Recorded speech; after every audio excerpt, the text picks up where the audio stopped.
today on, on this program of The Voice of Bold Business, we are talking about the boundary between purpose and hype. And I'm going to start with a quote. And the quote is, "It's easy to fall into the trap of believing all the hype that's written about you. Who knows? In a couple of years, you might even find me in the loony bin." From your very own, much beloved or not, depending on what kind of actors you like, Leonardo DiCaprio. Now in our house, Ryan really likes Leonardo, so I thought that was going to be a perfect quote. Now, can I name any of the movies that he's been in? Maybe 2, and I know he's been in a lot of movies. So hang with me, Leonardo. I'm getting there. You know, there's a distinct connection between purpose and hype, and everywhere we go, we see it, we feel it, we hear about it, and today we're going to tie it back to our company. The purpose is our reason the company exists in the first place. And there's hype is having a great skill or widget and then weaving a really compelling story that people just turn around and they line up. They line up to give you gifts. They line up to give you money. They line up because they want to worship the ground that you walk on. The thing is, though, there's a boundary there. And we have to be really careful whether or not we're crossing that boundary or not. Because if we do, and we start believing our own hype, we'll fall, and we'll fall fast. And it'll also probably hurt at the end. So to discuss this concept today of the boundary between purpose and hype is my co-host, Stephanie Sims, who will be joining us in just a few moments. So I'm going to start with a question. To distinguish the skills that we need to draw from situations like this where we might have found ourselves across the boundary line, or we think we might be approaching it, or we know we never want to get near it. What are those skills, and do we have them? And are we strong enough in our values to keep us anchored when we actually find ourselves in that situation?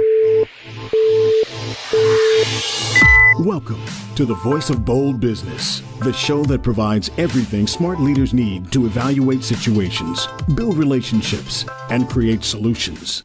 Jessica Dewell candidly talks about the skills necessary to build tenacity and do more with less. And now, here's Jessica.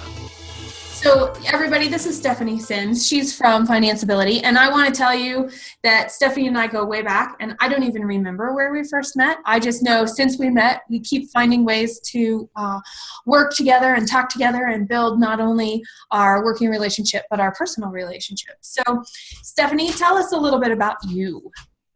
Well, so I like to say that I'm a recovering investment banker. I worked in investment banking for about eight years. I'm also a second-generation entrepreneur. I'm a educator and champion of small business owners, and I'm the author of a book called Funding Your Business Without Selling Your Soul. If all that doesn't tell you what I really deal with, I deal with money. That's what I do.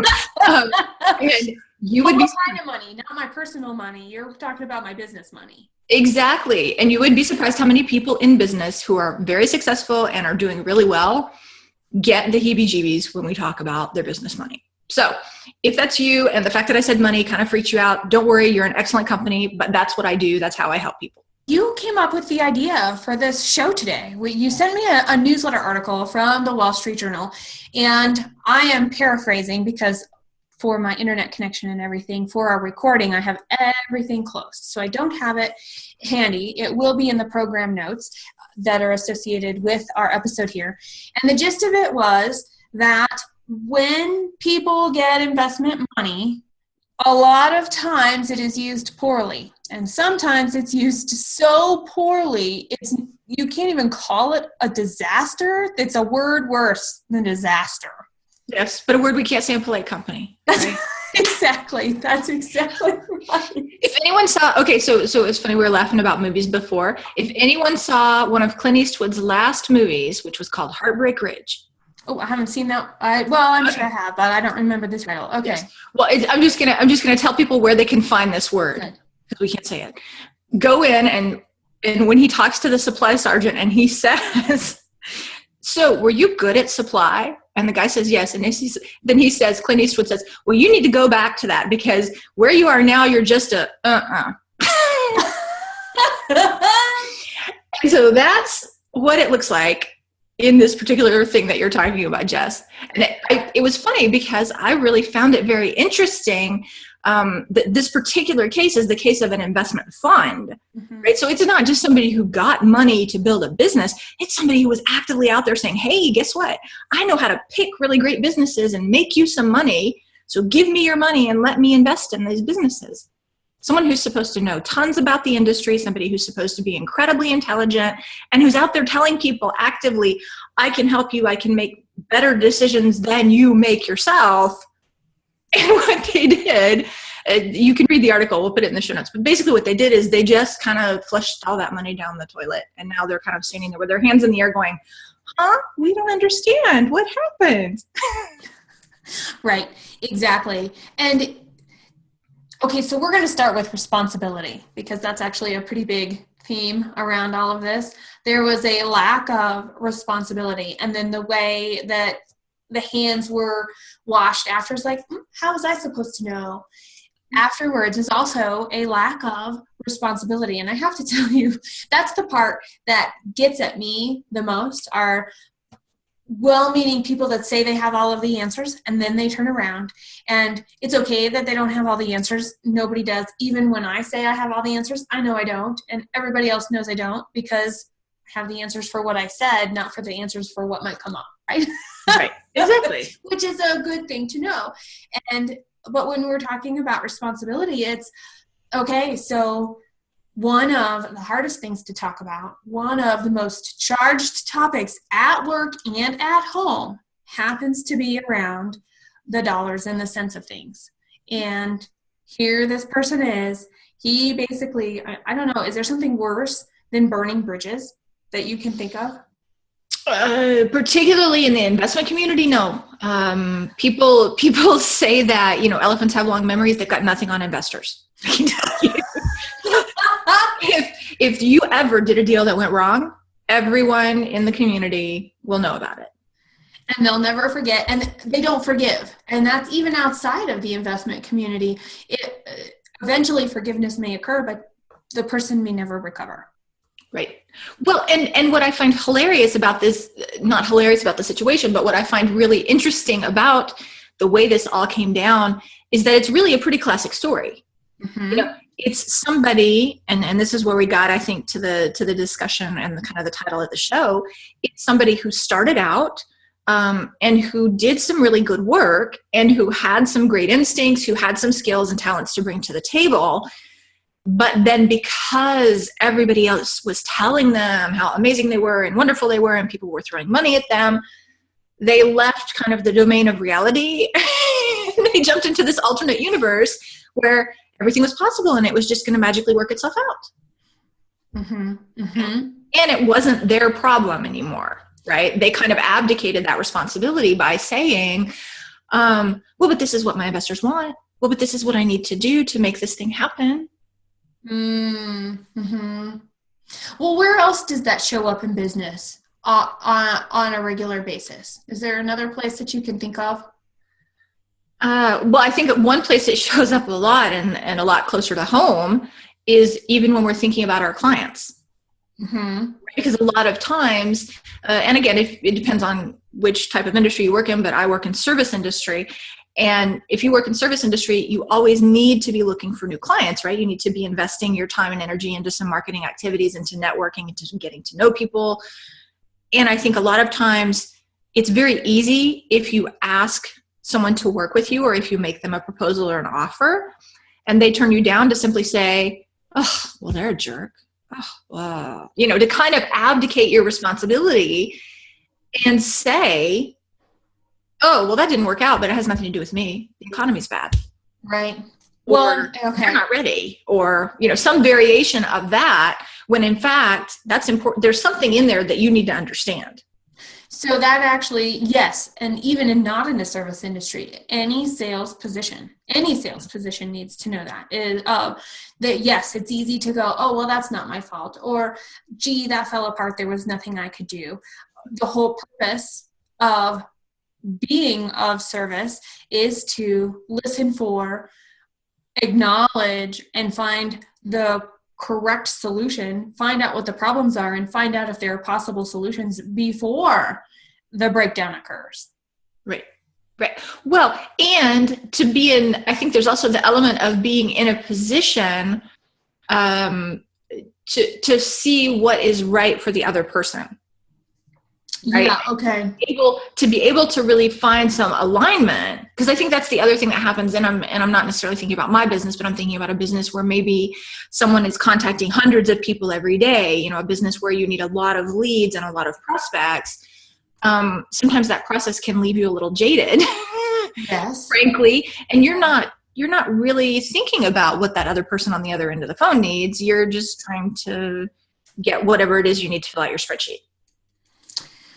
Oh, so many things in that. So many. No, but I think part of what happens is when we kind of say that's not my job to care about what this person really needs, that's when we sort of shut ourselves down to our real purpose. But it's also when we kind of cut off our nose to spite our faces, right? Right. So you can feel that.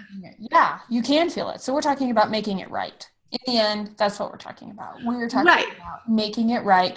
And to make it right, you mentioned a really good thing, which is, and not directly, but indirectly, you were talking about the listening. And I know I'm a really big proponent of problem solving. And I'm like, oh, look, that's part of problem solving. Oh, look, that's part of problem solving. And you're absolutely right. And then how do you go, and this is rhetorical, how do you go back?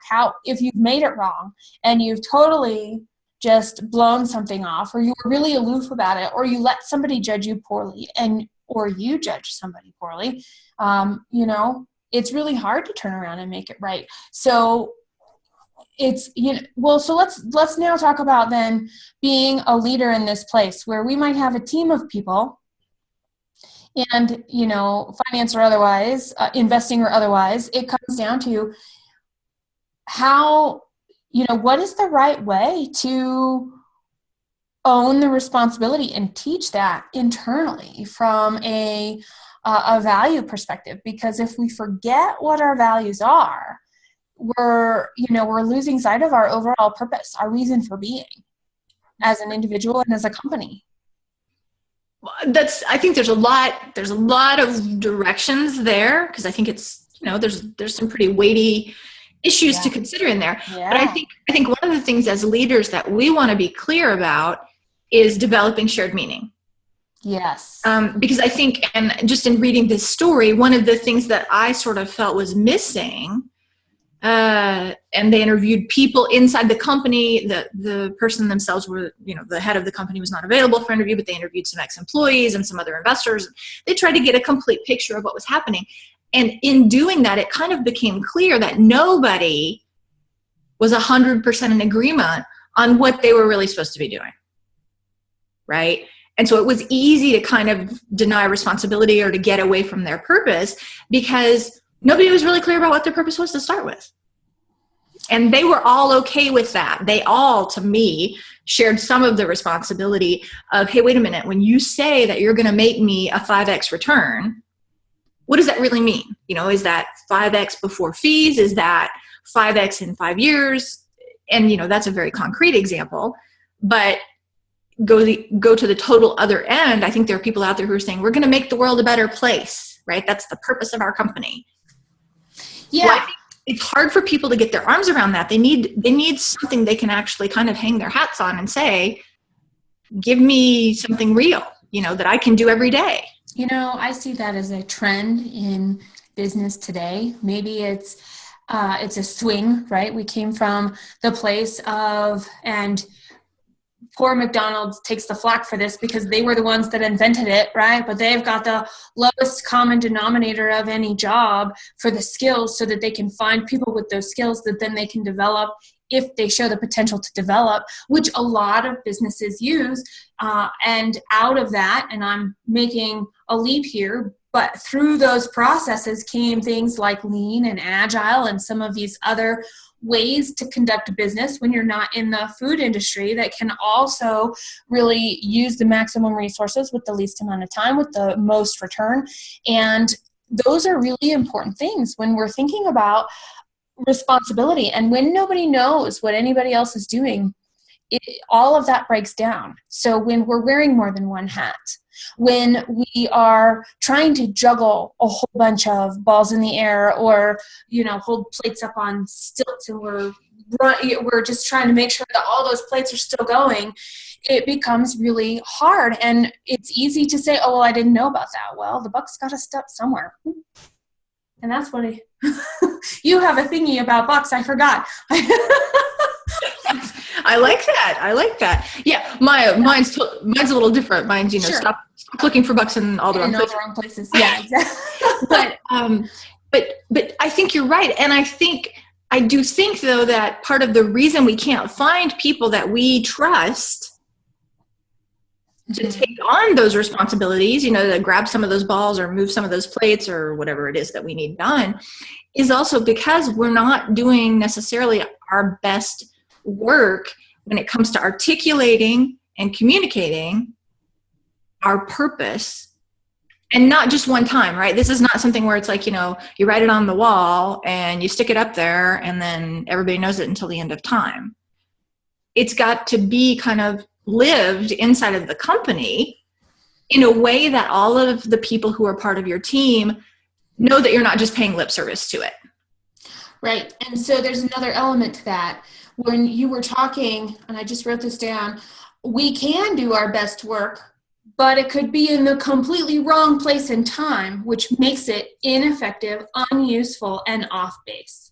Yeah. And that comes down to, you're absolutely right when you say it comes down to, well, if I'm giving my best, but I'm the best at one set of values, or doing what I think the values mean in this shared meaning, but somebody else on the team sees it and goes, well, that's really not what I meant when I said such and such. And they don't think about it in the sense that, oh, they might have misunderstood me. The typical response is usually, it's all wrong. Or they don't know what they're doing, or things like that. And so I would challenge everybody to every time that comes out of your mouth, to turn around, hold up a mirror and go, what did I not say? Or what did I say that could have been misconstrued? So there's another question to be asked there, because now what are we doing? When we do that, we're modeling responsibility. We're taking the chance to make it right for ourselves so we can do nothing but continue to improve our relationship, our shared meaning, our ability to produce as a team, or to finish a project, even if we're not on the same team. Right. Well, and I think you raise an important point, which is it's very hard to get people going in the same direction if they don't actually see the mid to long-term goal in the same way. Right. So a lot of, and we've talked about this before, you and I have, in terms of performance management, in terms of goal setting and all of that, it's not enough just to say kind of cut and dried, we need 15 new clients. Right. For example, you need to give some context around, these are the kind of people that we work best with. These are the people that we can serve best. These are the ways in which we want to work. For example, there are some companies who as a personality or as a value feel that service is just as important as the product. Mm-hmm.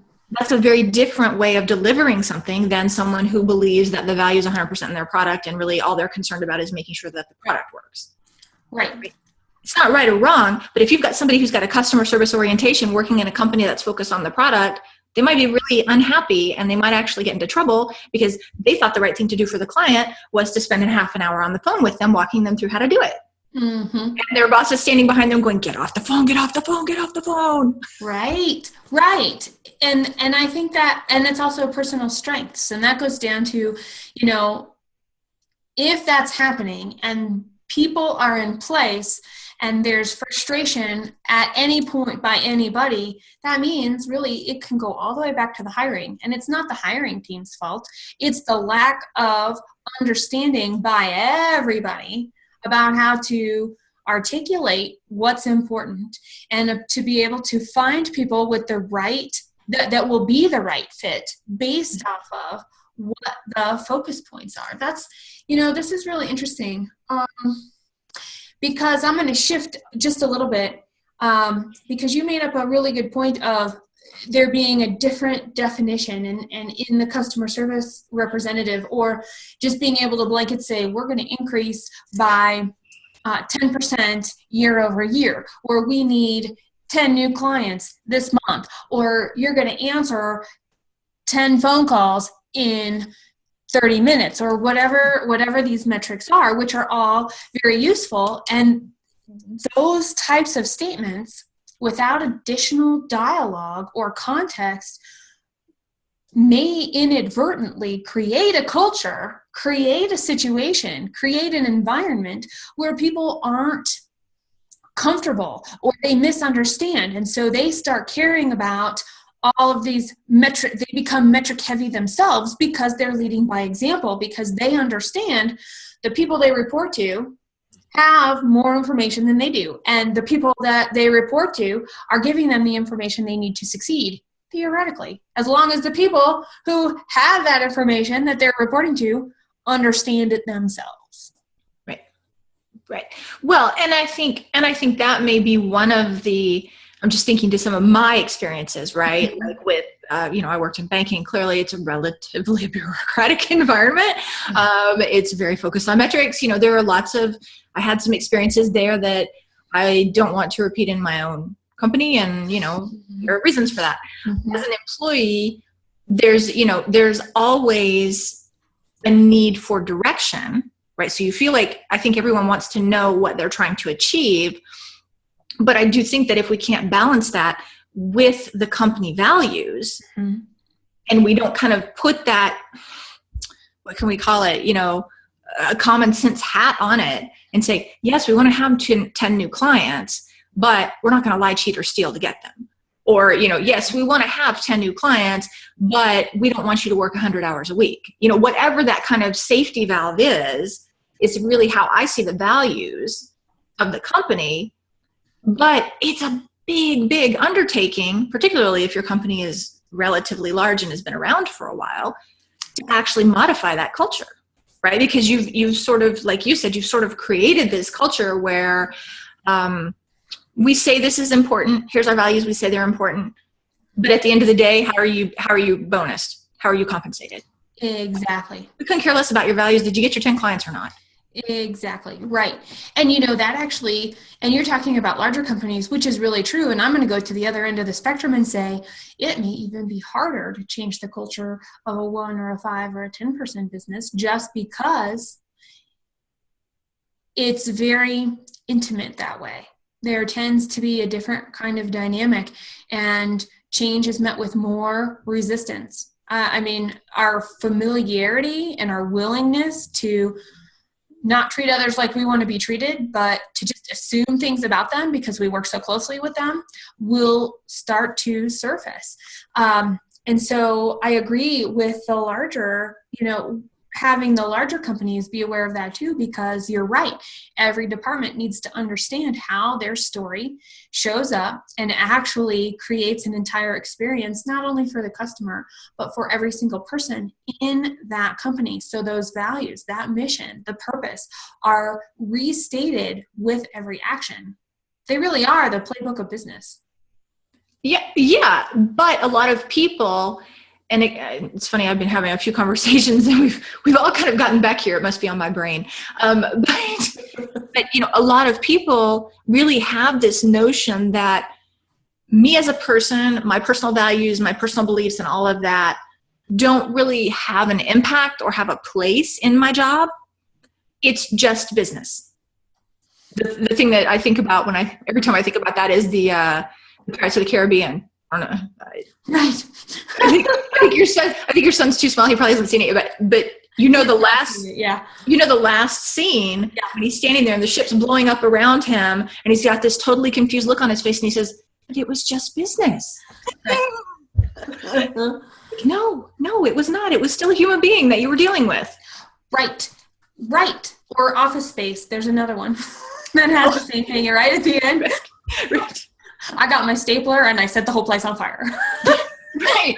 But it is funny because I do think, and like you said, I think as those habits become accepted, and as the culture of the company kind of develops over time, it becomes more complicated to really help people pull back from that. But I do think that it is an easy place for people to hide, right? For them to say, well, I don't need to worry about this mission, values, vision stuff. I'm just here to do my job. Right. Exactly. And in a place where, in a time where we are looking for the intrapreneurship in larger companies, and we're looking for the entrepreneurial spirit of the people we partner with in any size company, right? We've got all of these things, and really until the wisdom of experience can kick in, we really are fumbling in the dark. And so it doesn't matter if it's a 10,000 person company, if that person that's running that business is 20 years old and has no good support system and good mentorship and a great board of directors that can balance out and provide a little bit of wisdom from living through experiences, problems are going to exist. But when we're leaders and when we're smart leaders, we recognize it doesn't matter if we're 20, it doesn't matter if we're 50, it doesn't matter if we're 70. The times change, situations change, and there's always something to learn. So where can we go to get it with the least amount of hardship on ourselves? Because usually it's the hard lessons that we learn the most. We lost our house because we bought a house we couldn't afford if we lost one of our incomes, right? That's a personal example. Or another one, we got some investment money and we had this great thing, but we totally forgot to deal with sales, and we ran out of money before we had enough clients. Right. Until people have a very big, important hardship, it's more difficult to accept and receive information and guidance. And so that's actually part of business savvy. And when I'm a leader today, and when I was a leader 10 years ago, the commonality there is, who am I surrounding myself with? And am I willing to hear what they have to say, whether I like it or not? Am I willing to ask questions, even though I don't know the answer and I might not like what I hear? Yeah, that's so funny that you mentioned that, because some of the people that I work with, I'm mentoring at a local university here and also in an incubator. And it's really funny because I do think that one of the key elements that we need to be looking at entrepreneurs for is, I don't really like the word, but people call it coachability. But it's really the willingness to ask questions, even when you're not sure the answers, and to listen to the experiences of other people, not in, oh, you know everything and you tell me what to do way, but in, oh, that's an interesting perspective. I hadn't thought about that. Should I consider that? Mm-hmm. Let me integrate that into my own personal values, into my company values, and into what we're trying to accomplish, and see if that could actually help me get there faster, more safely, with less resources. Yes. Yeah. And we were talking about drivers, and you used one inside a company of, okay, so these are our values and we live them most of the time, except for when you are compensated for achieving your goal or not. Okay. That's a very good dichotomy. Well, that also happens between employee to employer. I'm going to show up and I'm going to do what I've got to do because I need this paycheck to live in the house I've got and to be able to put food on the table for myself, my kids, and maybe even my aging parents. I mean, we're in an interesting time where at one point in time, we were only taking care of children and we needed to make sure that was taken care of. We now are in a place where people are living longer and being healthier, yet they're still aging and they need help. And there's a whole group of people that have responsibilities outside of work on both sides. And sometimes that desire to just get a paycheck is going to be necessary. And companies, sometimes there's no resources to hire other talent. So that's what you get, which is, I hate to say that, but I don't want to exclude the fact that that's the case. And then there are companies who are large and they have a lot of wisdom, and situations of their people change, and the abilities of their people, how much they could give is not necessarily what the minimum was, and people get used to it and the life change happens. And then there's a new stress around that, because we all go through phases where our work is our work and that's all there is. There's other stuff I've got to work on. And there are also times when we are so driven, so passionate, so excited about what we're doing that we have endless energy and give up everything else for it. Well, and I think what's interesting is that there are, to my mind, there are ways to help people in each of those situations. Yes. But what you need to do is you need to attract people who have at least some overlap with your company, and particularly with your company values, right? So I'm thinking of somebody in college. I worked a customer service line, but people who work a customer service line. There may be people who choose a position like that for the reasons that you're talking about. It's really important for them to be able to have a steady income. They need to present, they need to take care of their families, be it, aging parents, children, whatever it is, but they're not looking to set the world on fire. That's great, but I do think that we can attract people who, for example, value honesty, who value compassion, who value the things that make our company unique, even if we're not saying that they're going to, they want to be the CEO one day. Right. That person will always, in my mind at least, be a better fit for us. And because they feel that overlap of values, will actually do a better job. Because they are feeling connected to us, not just as it's a paycheck. Right. And in the times when it has to be just a paycheck, there's a deeper connection that exists, right, where we can cover and support each other because we really understand where each other is coming from, and that life happens. But because we've had the time to have those relationships, right? Oh, I totally get what you mean. When one of the experiences that I had was I wanted a paycheck. I was in school. I just wanted a paycheck. I sold shoes. And I wish I was commissioned because it would have been amazing. I would have made a killing. I was good at selling shoes.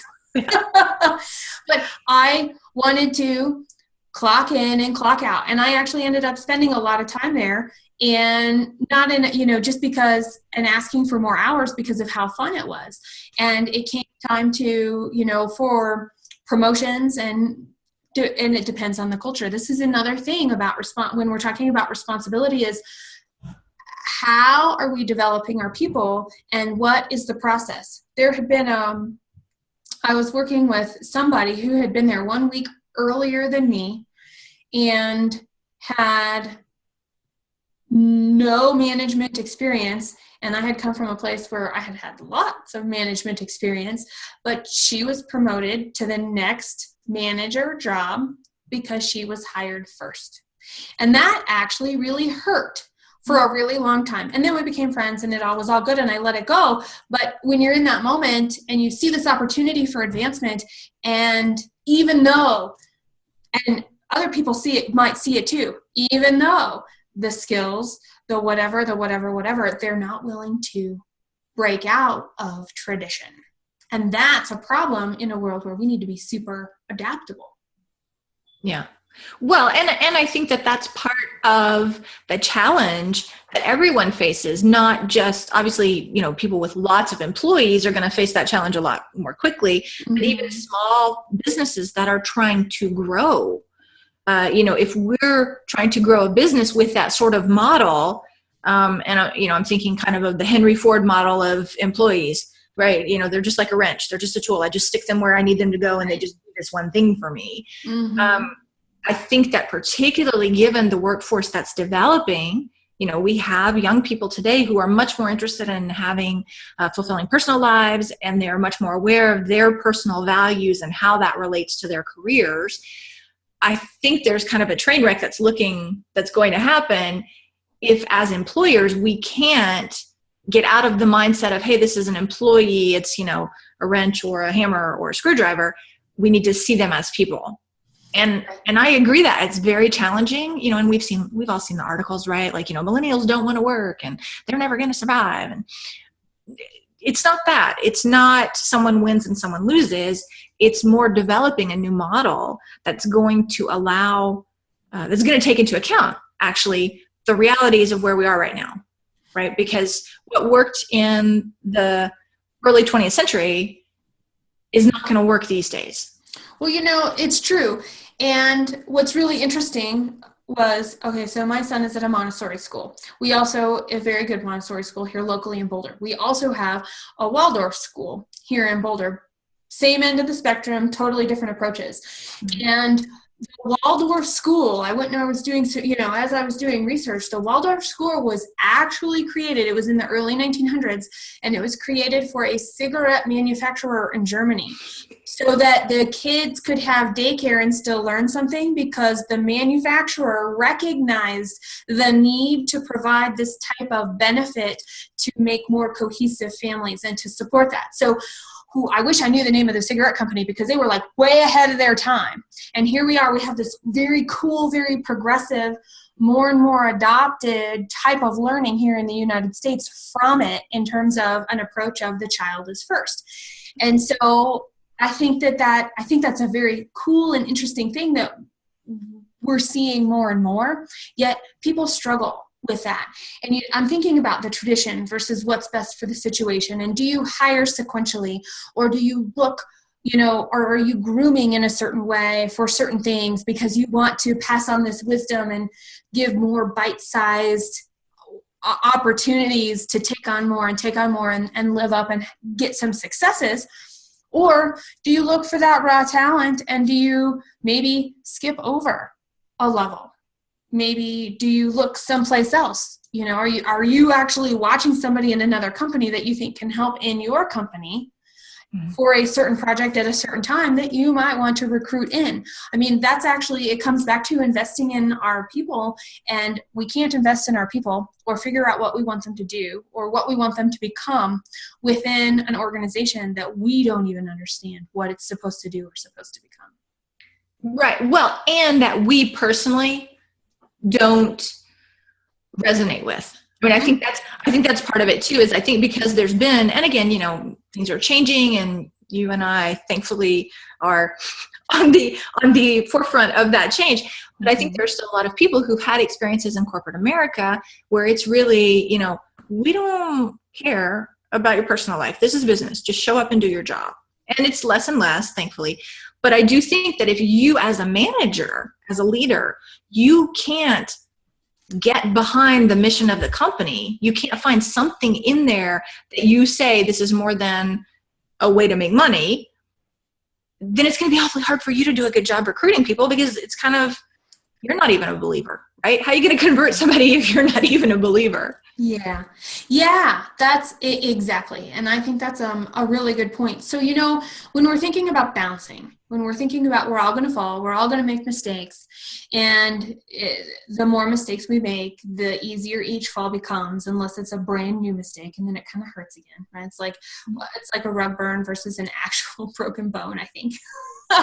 Yes. But at the same point in time, all of that matters, and there are some skills that come into play to help us be able to bounce, to have that tenacity, to be able to recover, not only as an individual, but as a company. And, one of those skills that always comes to mind for me, in addition to responsibility, because we started out there and responsibility is a big one. Another one really is, to me, is just communication.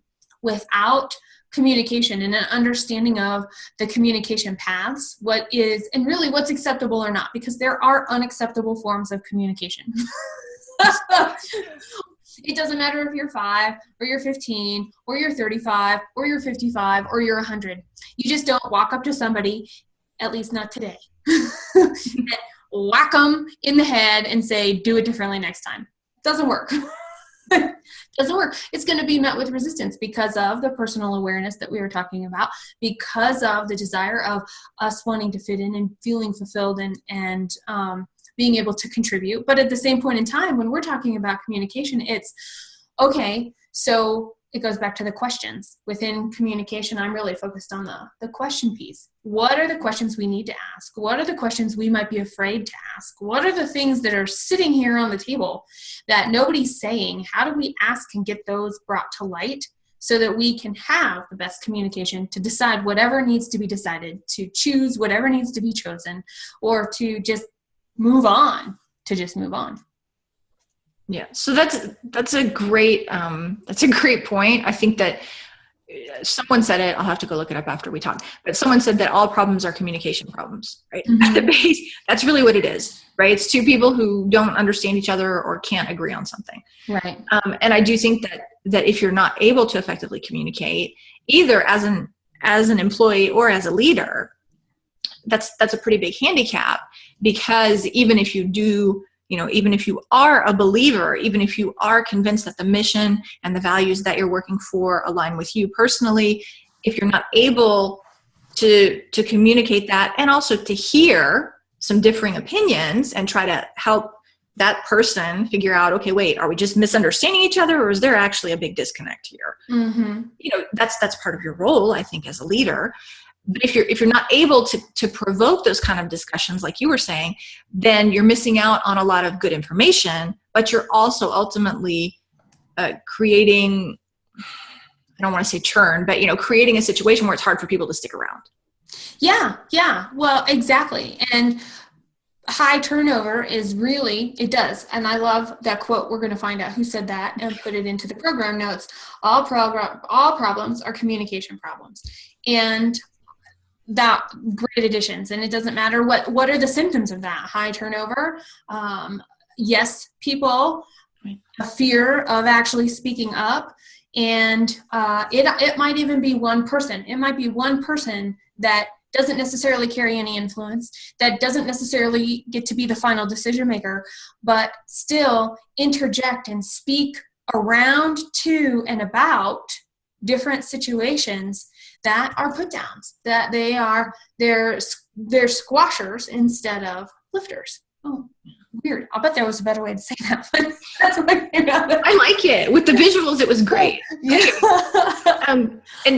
And I think the one other thing while we were talking about this that kind of came to mind is this discomfort that we all have, I think, with, it's not criticism, but with feedback that is not patch on the back, hey, you did awesome. Mm-hmm. We all know that we all make mistakes, but there is a culture of sort of perfectionism that exists. It exists everywhere. It exists in, fashion magazines and all that stuff too, but that's not what we're talking about today. This culture of perfectionism and the idea that if I make one mistake, my job could be at risk. I could lose any kind of chance I have for promotion, all of that. I think a lot of the problems we talked about at first, which are the responsibility problems, are also provoked by this communication problem.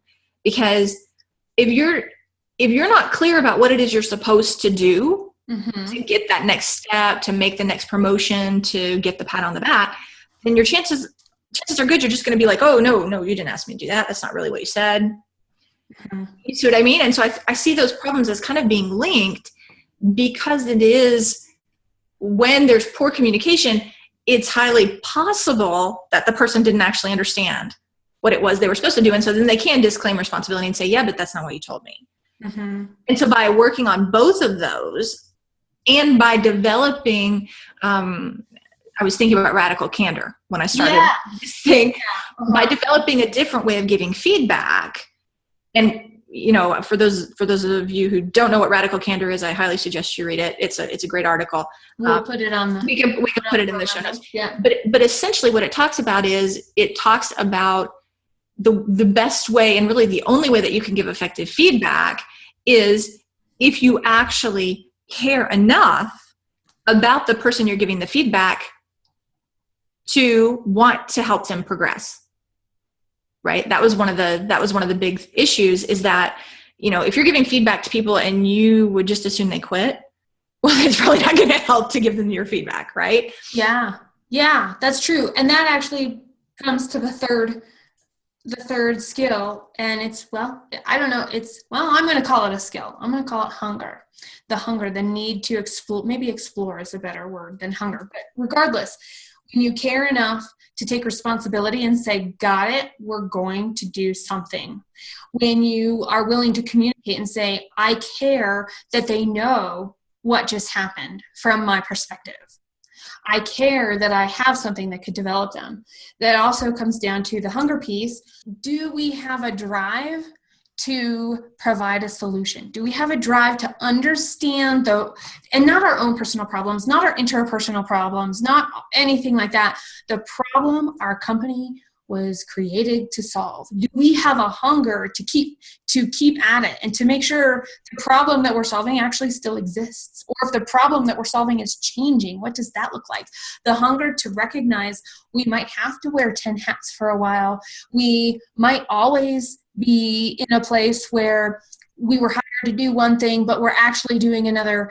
And in the grand scheme of things, it's okay because everybody likes it. And all of the other things that go around that are also shifting as long as burnout doesn't occur. And burnout is beyond hunger. Burnout, hunger that turns into burden is then when we're too comfortable. People get too comfortable with the fact that somebody is in a position and that can do all of these things, and we always let them do all of those things. That's a little bit complacent on a leader's part. And we have to watch ourselves as leaders around complacency and stay hungry so we don't burn out ourselves or our people. Yeah, that's interesting, because I see this sort of, I can do everything, it all belongs to me and I'm the person. I see it as complacency in a certain extent, but I also see it a little bit as egoism, right? Because I think, and again, some of it may come back to the communication piece and the responsibility piece, which is, well, if I've tried to hand it off to somebody before and somehow they didn't do it, and again, we have to be careful that we don't fall into the trap of our way is the only way. That's where it kind of tips into arrogance or egotism. Yes. Yeah. But if we feel we can't communicate effectively so that we can delegate this responsibility, we may have been burned and we may have given it to somebody and it got messed up. And then we were like, yes, forget that. I'm never giving it to anybody else again. I'm the only one who can do this job. And that puts us on that road, like you said, to burnout. But I do think that there are some very difficult questions that we have to ask ourselves as leaders, like, why don't I want to let go of this? Yes. Yeah, exactly. Or why am I overburdening somebody else? Right. Or why do I only let that person do this? Exactly. Two really, really good questions depending on the situation, which we do need to hold up that mirror and we need to look at and ask once in a while. And I think that makes a big point, because and I actually think the hunger or the lack of hunger or the ego or the exact opposite, the selflessness piece, I really think that that's where we get into trouble with the purpose versus the hype. We're missing out on something, and all of a sudden there's hype. It could be good hype and it could be bad hype, but it's hype, and that boundary has been crossed and we are kind of floating away.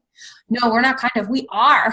We're floating away, right? And it's good to be hungry in the way like Damon John, right, of Go for Broke says, be hungry. But it's also good to be hungry in the sense that we've got to be double checking ourselves and questioning a little bit of our own assumptions and questioning the assumptions of others around us and questioning our place and the purpose of the business to make sure, because the business isn't going to tell us we're off track. The business isn't going to tell us customers have a different problem now. It's up to us to recognize what the information that's coming from the business that's telling us that, so that we can keep our business healthy too.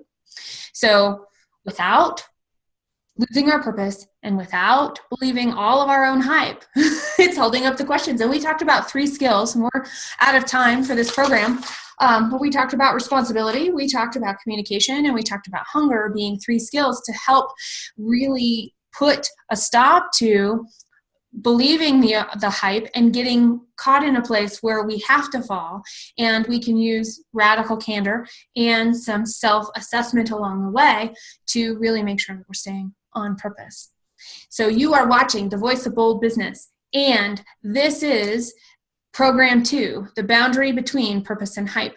You can find all the show notes and our past episodes at thevoiceofboldbusiness.com, and just come and search Program 2. You will get to this. And remember, there is a boundary between purpose and hype, and it's up to you to find it. Subscribe at thevoiceofboldbusiness.com and get more information, program notes, and past episodes. Bold leaders approach each situation and focus on action to achieve a higher level of leadership. Jessica Dewell, your business advocate, is the host of the Voice of Bold Business Radio. Thank you for joining us.